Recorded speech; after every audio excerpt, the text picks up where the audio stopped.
Welkom, hier waar ons vir 'n 5de dag saam bid om te sê, Here, hierdie jaar moet mooi wees, kanaliseer deur gebed u krag na die wêreld toe, om die wêreld 'n beter plek te maak, sodat dit 'n goeie jaar sal wees.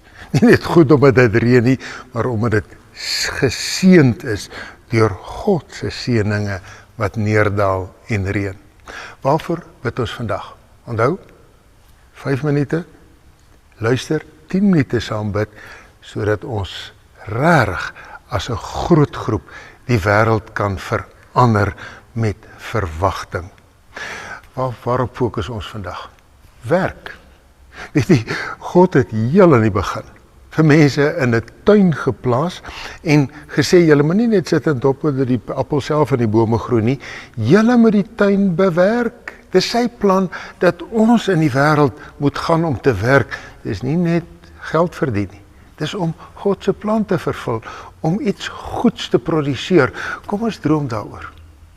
Dat daar 'n plekke sal wees waar mense uit hulle veilige huis uitgaan en by 'n plek kom waar hulle 'n span vorm om 'n goeie produk te lewer, waar hulle eerlik, hardwerkend en bekwaam sal doen, hulle bes doen om hierdie wêreld 'n beter plek te maak, Suid-Afrika 'n beter plek, sodat ons in die aand kan gaan slaap en sê, Here, ons het u tuin bewerk.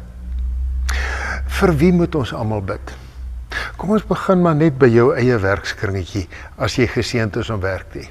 Dat jy sal sê, Here, ek gaan bid vir hierdie firma, hierdie departement, met hierdie span kollegas, dat ons vir mekaar sal ondersteuners sal wees, mense wat vir mekaar sal help, en die plek aangenaam sal maak, sodat ek glimlag as ek instap.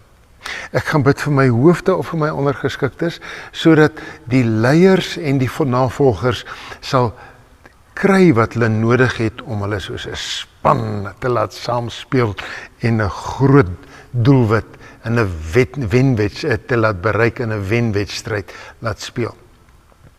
En dan moet ons dalk ook bid vir baie spesifieke groepe. Wil jy nie op jou naamlys, op jou gebedslys neerskryf, dalk spesifieke groepe, die veiligheidswerkers, die gesondheidswerkers, die opvoedingssektor, die finansiële sektor, waar jy ook al is, hulle wat op jou hart lê. Maar sit asseblief op jou lys by die mense wat nie werk het nie, die werklooses, die wat begeer om te werk, wat nie 'n selfbeeld het nie, want ek is niks werd nie. Dat 'n mens regtig sal sê, Here, kom ons bid vir hulle, dat daar in die ekonomie vir hulle plek sal wees, sodat hulle op die ou end ook deel kan word van u span om te werk. Waarvoor moet ons bid? Op daai lysie moet ons dalk begin by eerlike hardwerkendheid, bekwaamheid. Dat elke werkplek sal spanlede hê wat hulle deel doen op 'n volle manier. Ons sal moet bid dat daar 'n vriendelikheid en 'n opbouendheid is, sodat daar nie 'n toksiese werkplek is nie. Toksies beteken 'n werkplek wat so giftig is deur afkraken en mekaar seermaak, dat jy later siek is oor jou werk. En dat ons sal bid dat regtig daardie doelwitte bereik kan word. Ons moet ook bid vir die ekonomie.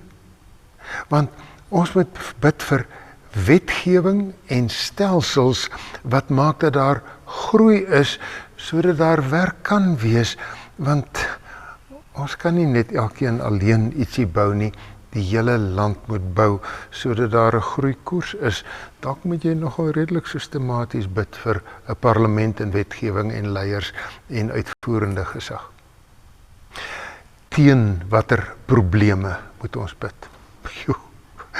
Ek dink ons gaan dalk daarvoor 'n bietjie langer as 10 minute nodig het. Ons moet bid vir teen die moedeloosheid van die werklooses en die oorwerktyd van die werkkundes. Ons moet bid vir balans tussen huis en werk, sodat daar nie uitbranding is nie, dat daar nie op die ou end 'n moedeloosheid is en mense later wegloop en sê ek kan net nie meer nie. Ons moet bid teen die siektes wat daar in ons werkplek ontstaan, besoedeling sodat mense kan regtig nie net geestelik nie, maar ook liggaamlik gesond kan wees. Ek wonder of ons genoeg tyd het om te bid. Maar gaan sit asseblief, skryf jou lysie neer om te sê vir wie almal wat alles en teen watter baie spesifieke probleme en dalk nie net vandag nog nie. Herhaal en hersien daai lysie. Want waarmee in watter teks wil ek vir jou wegstuur? Hier in Titus 3 vers 14 staan daar: ek bid sommer net vir almal wat eerlik werk, wat vir lewensbehoeftes voorsien, 'n salaris huis toe bring, wat op die ou end voel ek is vrugbaar. Mag jy 'n werkplek hê waar jy die vrug van jou gebed beleef. Seën mense.